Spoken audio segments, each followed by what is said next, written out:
अब beauty corner में आप पाएंगे home decor and art effects, God idols, wall piece, metal art and wall clocks, flower pots and artificial flower plants, latest collection of crockery, stylish range of purse, toys section, packing items, hamper articles, fully air conditioned showroom, lift facility के साथ Vaid arena, first floor near Digambar Jain Mandir, Balaghat.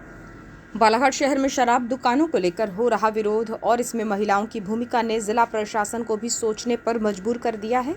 26 अप्रैल को मोती नगर में शराब दुकान नहीं खुलने की घोषणा सांसद द्वारा की गई तो वार्ड की नारी शक्ति की बड़ी जीत सामने आई। इसी तरह का आंदोलन उपनगरीय क्षेत्र बूढ़ी में भी चल रहा है, लेकिन दोनों ही स्थान के प्रदर्शन में नारियों की भूमिका प्रथम पंक्ति में है, जिन्होंने संघर्ष का बोझ उठाए रखा है।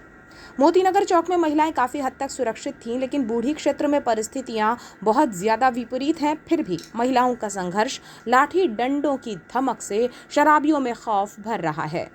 बूढ़ी में आंदोलन छेड़ते हुए महिलाओं के लिए 40 साल पुरानी इस शराब दुकान को हटाने के लिए कठिन परीक्षा का समय है। पहले शहर की बसाहट इतनी ज्यादा नहीं थी और शराब दुकान को लेकर लोगों को ऐतराज भी नहीं था, लेकिन जैसे जैसे जनसंख्या बढ़ रही है वैसे ही ये शराब दुकानें घनी आबादी के बीच आती जा रही हैं। इसलिए महिलाएं अपनी और बच्चों की सुरक्षा के साथ ही शराब से होने वाले दुष्प्रभावों को लेकर मोर्चा खोलकर शराब दुकान हटाने के लिए पूरी ताकत से डट गई हैं। बूढ़ी में लाठी डंडे लेकर सड़क पर खड़ी महिलाएं शराबियों में भय बना चुकी हैं। जब भी कोई शराब के लिए दुकान पर पहुंचता है तो उसे घेर लेती हैं और शराब की बोतलें भी छीन ले रही हैं। अधिकांश शराब प्रेमी तो महिलाओं की तादाद को देखकर ही रास्ता बदल लेते हैं, लेकिन कुछ विवाद पर भी उतर आते हैं। फिर भी महिलाएं उनसे भिड़ती हैं, संघर्ष करती हैं और शराब की बोतल छीनकर उन्हें शराब दुकान में ना आने की चेतावनी देती हैं।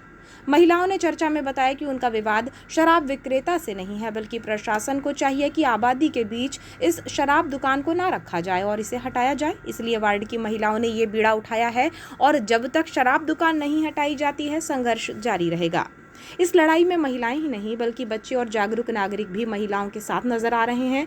जहां तक महिलाओं की सुरक्षा की बात है तो बताया जाता है कि शराब ठेकेदार के गुर्गे धमकियां देते हैं, हथियार चमकाते हैं, यहां से हटने का दबाव बनाते हैं। कई बार छीना झपटी की नौबत भी आ चुकी है। मोती नगर की शराब दुकान नहीं खुलने की जानकारी के बाद बूढ़ी क्षेत्र की इन आंदोलनरत महिलाओं में भी आस जागी है कि उनके कदम को भी कामयाबी जरूर मिलेगी, लेकिन कब ये कहा नहीं जा सकता है। आइए आपको दिखाते हैं शराब दुकान हटाने की मांग पर डटी बूढ़ी क्षेत्र में शराबियों से लड़ती, जूझती और संघर्ष करती महिलाओं को।